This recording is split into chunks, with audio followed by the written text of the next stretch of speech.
Hello students, मैं उमंग शर्मा और आज हम शुरू करते हैं आपकी 11th कॉमर्स की बिजनेस स्टडीज़ का चैप्टर नंबर फर्स्ट, जिसका नाम है evaluation and fundamental of business. ठीक है ना। सबसे पहले किसी भी चैप्टर को, किसी भी टॉपिक को आप स्टार्ट करते हैं तो सबसे पहले हमें क्या करना चाहिए कि उसके जो है ना चैप्टर के नेम के मीनिंग को समझ लेना चाहिए कि हम चैप्टर को पढ़ने का रीज़न क्या है, पढ़ क्यों रहे हैं उस चैप्टर को। तो हम देखें यहाँ पर इसके मीनिंग को देखते हैं। चैप्टर का नाम है evaluation and fundamental of business. अब हमारे सामने यहाँ पे इसके नाम सुनते ही दो वर्ड सामने आते हैं, what is evaluation and what is fundamental. देखो, फंडामेंटल होते हैं उसके कुछ बेसिक पॉइंट्स, ठीक है ना, या फिर हम बोले तो उसकी एक तरीके से आधार क्या था, उसकी उत्पत्ति कहाँ से हुई, कहाँ से वो पैदा हुआ। दूसरे नंबर पर आता है आपका इवैल्यूएशन। इवैल्यूएशन बोलते हैं धीरे धीरे उस का विकास किस तरीके से हुआ। तो हम यहाँ पर बात करेंगे बिजनेस के बारे में कि बिजनेस का जो आधार था वो क्या था, कहाँ से बिजनेस की शुरुआत हुई और किस तरीके से बिजनेस ने धीरे धीरे इतनी प्रोग्रेस की कि आज के टाइम में जो है ना इतना बड़ा रूप ले लिया कि आज के टाइम में हम लोग उसे बुक में पढ़ना पड़ रहा है। ठीक है, तो देखिए आज हम इसके चैप्टर को शुरू करने के लिए सबसे पहला जो टॉपिक पढ़ते हैं वो पढ़ते हैं ह्यूमन एक्टिविटीज। ठीक है ना। ह्यूमन एक्टिविटीज होती क्या है, व्हाट आर ह्यूमन एक्टिविटीज। देखो, all activities that are performed by humans. ठीक है ना, वे सभी एक्टिविटी जो ह्यूमन परफॉर्म करता है। सबसे पहली बात, ह्यूमन इन एक्टिविटीज को क्यों परफॉर्म करता है, इसे समझिए बात को। देखिए, we know that all human beings are a social animal. जितने भी ह्यूमन बीइंग्स हैं, जितने भी पूरी वर्ल्ड के अंदर मानव हैं, हम जानते हैं कि वो एक सामाजिक जानवर के तरीके से काम करते हैं। अब सामाजिक जानवर क्यों हैं? क्योंकि वो समाज में रहता है, वो एक दूसरे पर डिपेंडेंसी है उसकी। ठीक है ना, इसलिए वो एक सोशल जानवर के तरीके से काम करता है। अब उसकी वहां पे, क्योंकि वो समाज में रहता है तो उसकी वहां पे कुछ नीड्स आती हैं, जनरल नीड्स। तो कुछ गुड्स की नीड है, कुछ सर्विसेज की नीड है, तो उन नीड्स की जरूरत के लिए, नीड्स को पूर्ति के लिए वो क्या करता है, अपनी कुछ एक्टिविटीज करता है। एक्टिविटीज, किसी चीज को परचेज करना, किसी चीज को जो है ना आपका प्रोडक्शन करना, किसी चीज को सेल करना, ये सब चीज, ये सारी एक्टिविटीज क्या बोली जाती हैं, आपकी ह्यूमन एक्टिविटीज बोली जाती हैं। तो activities, all activities that are perform by humans are called human activities. वे सभी एक्टिविटीज जो आपकी ह्यूमन के द्वारा परफॉर्म की जाती हैं, वो सारी एक्टिविटीज क्या बोली जाती हैं, आपकी ह्यूमन एक्टिविटीज बोली जाती हैं। अब देखिए, हम बात करते हैं टाइप्स ऑफ ह्यूमन एक्टिविटीज के बारे में। There are two types of human activities. Part first, economic activities, ठीक है ना, और part second, non economic activities. Human activities दो तरीके की होती हैं, एक इकोनॉमिक एक्टिविटीज, दूसरी आपकी नॉन इकोनॉमिक एक्टिविटीज। बात करते हैं सबसे पहले, देखो इकोनॉमिक एक्टिविटीज की। तो activities that are perform to earn livelihood. ठीक है ना, activities that are perform to earn livelihood, यानी कि लिवलीहुड किसे बोलते हैं, आजीविका।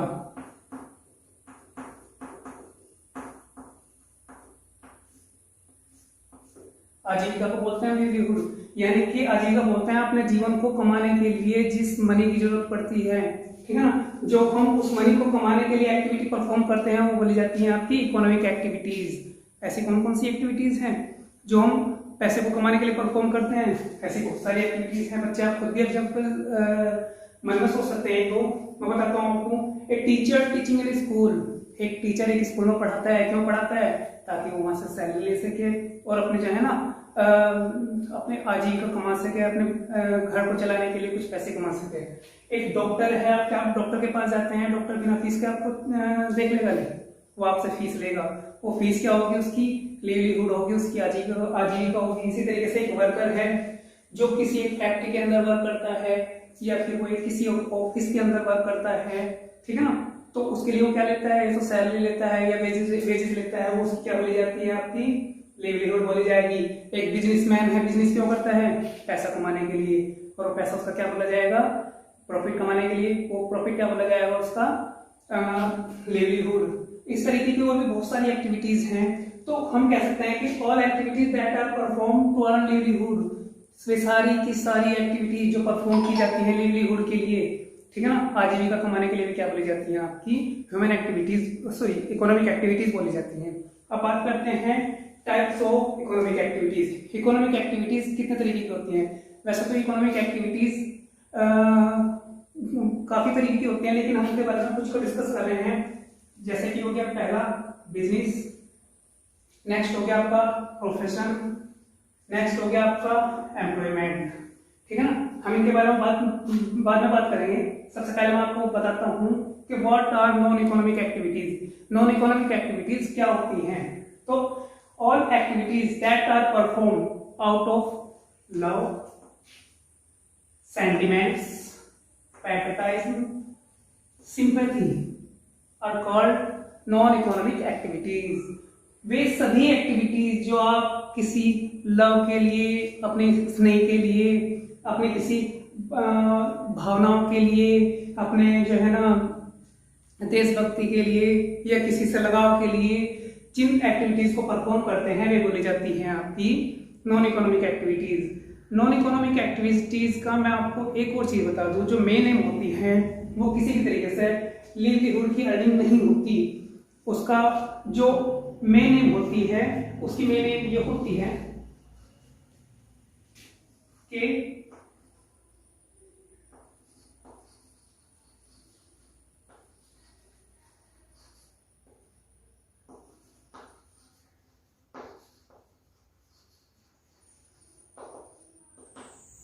वहां से आपको इन एक्टिविटीज को करने के बाद आपको एक साइकोलॉजिकल सेटिस्फेक्शन मिल जाए। वो एक्टिविटीज आपकी नॉन इकोनॉमिक एक्टिविटीज बोली जाती हैं। हम इसकी डेफिनेशन को लिखते टाइम ऐसी भी डेफिनेशन बना सकते हैं कि activities that are perform for psychological satisfaction. Psychological satisfaction का मतलब होता है मनोवैज्ञानिक संतुष्टि, यानी कि जिन एक्टिविटीज को आप अपनी मानसिक संतुष्टि के लिए परफॉर्म करते हैं वो बोली जाती है आपकी नॉन इकोनॉमिक एक्टिविटीज। ऐसी कौन सी एक्टिविटीज हैं? देखो इसका कुछ एग्जांपल मैंने यहाँ पे लिखे हैं। एक टीचर, एक जो टीचर है, ठीक है ना, वो टीचिंग हिज ओन सन। एक टीचर है वो खुद अपने लड़के को पढ़ा रहा है। ये कौन सी एक्टिविटीज होगी? क्या वो पैसे कमाने के लिए पढ़ा रहा है? नहीं, वो उससे अपने लव के लिए, अपने स्नेह के लिए, अपने जो है ना लगाव के लिए उसे पढ़ा रहा है, उसके अच्छे भविष्य की कामना के लिए उसे पढ़ा रहा है। तो एक उसकी कौन सी एक्टिविटी होगी?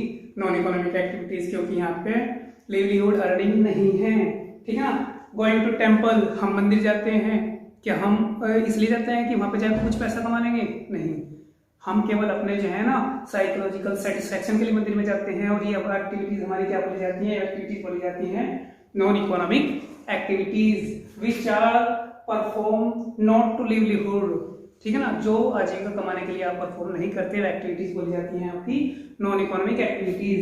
नॉन इकोनॉमिक एक्टिविटीज कैसी होती हैं? जो आप परफॉर्म करते हैं लव के लिए, पैट्रियटिज्म के लिए, या फिर हम ओवरऑल बोले तो सोशल वेलफेयर के लिए जिन्हें आप परफॉर्म करते हैं, वो एक्टिविटीज बोली जाती है आपकी नॉन इकोनॉमिक एक्टिविटीज, ठीक है ना। अब देखिए मैं आपको कुछ एग्जाम्पल ऐसे देता हूँ जिनमें आप सोच कर बताइए कि वे कौन सी एक्टिविटीज होंगी। एक है मिस पंखुड़ी, ठीक है ना, वो दिल्ली यूनिवर्सिटी के अंदर एक लेक्चरर है, ठीक है ना, जिनकी सैलरी है ₹54,000 पर मंथ। तो मैं आपसे पूछता हूँ कि ये बताइए मुझे कौन सी एक्टिविटीज हैं, इकोनॉमिक और नॉन इकोनॉमिक, और कौन सी एक्टिविटी है और क्यों है? सोचो। अब देखो, क्योंकि जिस तरीके से मैं पढ़ा रहा हूँ इस तरीके से आपसे क्वेश्चन पुट अप करना सही नहीं होगा, नहीं है ये सब पॉसिबल है, इसलिए इनका आंसर मैं ही दे देता हूँ कि मिस्टर पंखुड़ी दिल्ली यूनिवर्सिटी में पढ़ा रही हैं, ठीक है ना, और उनकी मंथली सैलरी कितनी है? मंथली सैलरी है 54,000 पर मंथ। यहाँ से हमें क्या चीज पता लगती है कि वो किसी साइकोलॉजिकल सेटिस्फेक्शन के लिए नहीं पढ़ा रही, वो पढ़ा रही है किस चीज के लिए? टू अर्न लिवलीहुड, अपने जीवन यापन की जीवन को चलाने की पूर्ति के लिए उसे पढ़ा रही है वहां पे। तो एक्टिविटीज आपकी कौन सी बोली जाएंगी? Economic activities. एक और क्वेश्चन है कि मिस्टर कुणाल है, उन्होंने क्या किया कि उनके पास बहुत बड़ा खेत है और उसमें उन्होंने गेहूं उगाए बहुत सारे। अब जितने भी गेहूं उगाए थे उसमें से 20 कुंटल तो उन्होंने रख लिए अपने परिवार के लिए, परिवार में खाने पीने के लिए, ठीक है ना, और 2000 कुंटल को उसने मार्केट में सेल कर दिया। ध्यान दीजिएगा क्वेश्चन पे। उनका नाम था मिस्टर कुणाल। उन्होंने 2020 कुंटल जो थे ना, इस जो ईयर के आधार पे मैंने एक वो ले लिया बेस कि 2020 कुंटल उन्होंने जो था ना गेहूं उगाया, और उसमें से 20 कुंटल तो रख लिया अपने परिवार के खाने के लिए पूरे साल के लिए, और 2000 कुंटल जो था उसने मार्केट में सेल करने के लिए निकाल दिया। अब आपसे यहाँ 2 क्वेश्चन पुट अप किए जाते हैं। पहला क्वेश्चन ये है कि मिस्टर कुणाल ने जो 2000 क्विंटल गेहूं मार्केट में बेच दिया, वो उसकी कौन सी एक्टिविटी थी? वो उसकी थी इकोनॉमिक एक्टिविटी। हमें सिंपल ही पता लग गया। इन इकोनॉमिक एक्टिविटी क्यों थी? क्योंकि वो एक्टिविटी उसने क्यों परफॉर्म की? टू अर्न लिवलीहुड, ठीक है ना, आजीविका कमाने के लिए उसने वहां पे गेहूं दिया और पैसे वहां से ले लिए, ठीक है ना। अब बात आती है दूसरे जो 20 कुंटल्स आपके वे थे गेहूं, ठीक है ना, वो अनाज था जो उसने घर के लिए रखा था, वो कौन सी एक्टिविटी के अंदर इंक्लूड करेंगे आप? अब मैं आपको बता दूं, जो 20 कुंटल उसने अनाज अपने घर के लिए रखा, वो भी उसकी एक इकोनॉमिक एक्टिविटी ही थी। अब इसका रीजन मैं आपको समझाता हूं क्यों। देखो, जो 20 कुंटल्स उसने अपने घर के लिए अनाज रखा, मैं मानता हूं कि उसने उसके बदले कुछ भी किसी से पैसा नहीं लिया, तो क्या वो उसकी आजीविका कमाने के लिए नहीं था? आजीविका का साधन नहीं था।